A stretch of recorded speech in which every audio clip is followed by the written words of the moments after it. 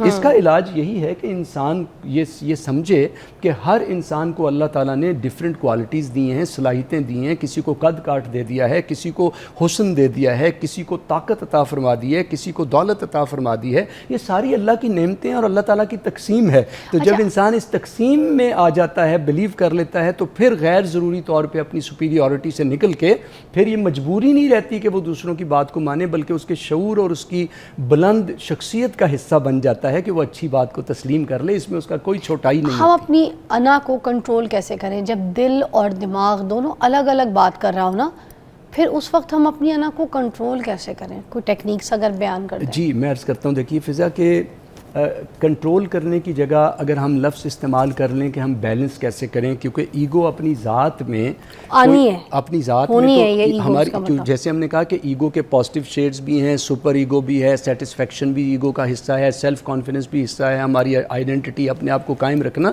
ورنہ تو انسان ایک بہتا چلا جائے گا, پانی کی طرح ہوگا کہ جس برتن میں ڈالیں ویسا ہو جائے گا, اس کی اپنی کوئی شخصیت نہیں رہے گی. تو ایک اپنی شخصیت کے اندر رہنا, اپنا وقار قائم رکھنا, اپنی خودداری قائم رکھنا, اس کو تو اقبال نے جو میں نے شعر سنایا بھی, اس اقبال نے اس کو خود ہی کہا ہے. ہو اگر خود نگرو خود گرو خودگیر خودی, یہ اتنی بڑی طاقت ہے کہ یہ بھی ممکن ہے کہ تو موت سے بھی مر نہ سکے. یہ کون سی خودی ہے؟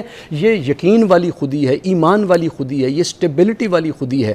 لیکن جو اس کو بیلنس کرنا ہوتا ہے کہ کہیں یہ ہماری ہٹ دھرمی نہ بن جائے, کہیں یہ ہماری ضد نہ بن جائے, کہیں یہ دوسروں کو چھوٹا سمجھنے کا باعث نہ بن جائے. کہیں میں نماز پڑھنے لگ گیا, میں قرآن مجید پڑھنے لگ گیا, مجھے دولت مل گئی, میں سی ایس پی بن گیا, تو کہیں مجھے یہ نہ لگے کہ اب باقی لوگ چھوٹے ہو گئے, دیکھو نا یہ تو نماز ہی, میری بیوی نماز نہیں پڑھتی, دیکھو نا یہ میرا بچہ. تم بھائی وہ آپ کی ابھی آپ والی میچورٹی, چلو اگر آپ کا خیال ہے تو بچے میں چلتے چلتے آ جائے گی. اور ہو سکتا ہے آپ میں یہ والی خوبی ہے, اگر کوئی نیکی ہے, تقویٰ ہے, بھلائی ہے, علم ہے, نالج ہے, ہو سکتا ہے آپ کے بچوں میں, بیوی میں, فیملی میں کئی اور طرح کی ایسی خوبیاں ہوں. تو جب ہم, آپ نے کہا ٹیکنیک کیا ہے, تو جب ہم دوسروں کی خوبیاں, کہتے ہیں کہ اللہ تعالیٰ نے دو آنکھیں دیں, ایک اپنی خامیاں جاننے کے لیے اور دیکھنے کے لیے, اور دوسری لوگوں کی خوبیاں اور اچھائیاں دیکھنے کے لیے. ہم اس کا الٹ استعمال کرتے ہیں. جیسے اس الٹ استعمال کو ٹھیک کر لیں گے کہ ہمیں اپنے ارد گرد کے لوگوں کی بھلائیاں, اچھائیاں, خوبیاں نظر آنا شروع ہو جائیں گی. بھائی ایک مزدور ایک چھوٹا انسان نہیں ہوتا, وہ کوڑے والا نہیں ہوتا, وہ صفائی والا ہوتا ہے. ہم کوڑے والے ہوتے ہیں جو کوڑا پھیلاتے ہیں, صفائی والا تو اس کوڑے کو صاف کرتا ہے. لیکن ہم اسے کوڑے والا, جب ہم وہ آنکھ کھلے گی جس میں ہم کوڑے والے کی ڈگنیٹی دیکھ سکیں, جس میں ہم اپنے گھر میں کام کرنے والوں کی بڑائی دیکھ سکیں, جس میں ہم اپنے گھر والوں کی بڑائی اور عظمت دیکھ سکیں, تو جب اپنی ایگو میں سے نکل کے انسان دیکھنا شروع کرے گا.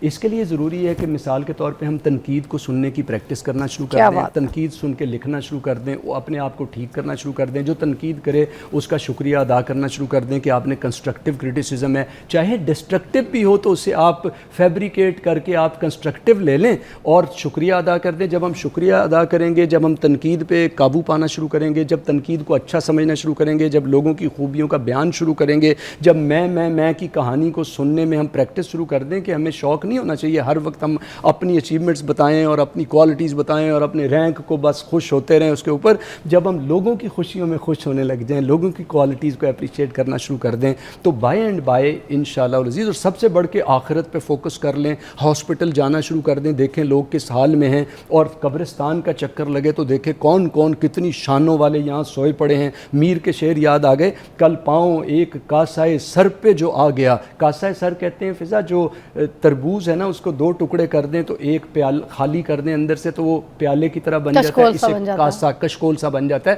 ہماری کھوپڑی بھی جب قبر کے اندر جا کے جب ٹوٹ پھوٹ جائے, اندر سے گودا نکل جائے, ٹکڑوں میں بٹ جائے, تو آدھی جو کھوپڑی ہوگی وہ ایک کاسا. تو میر کہہ رہے ہیں کل پاؤں ایک کاسائے سر پر جو آ گیا, یکسر وہ استخوان شکستوں سے چور تھا, یعنی ٹکڑے ٹکڑے ہوا تھا. وہ کہنے لگا کہ دیکھ کے چل راہ بے خبر, میں بھی کبھی کسی کا سرے پر غرور تھا.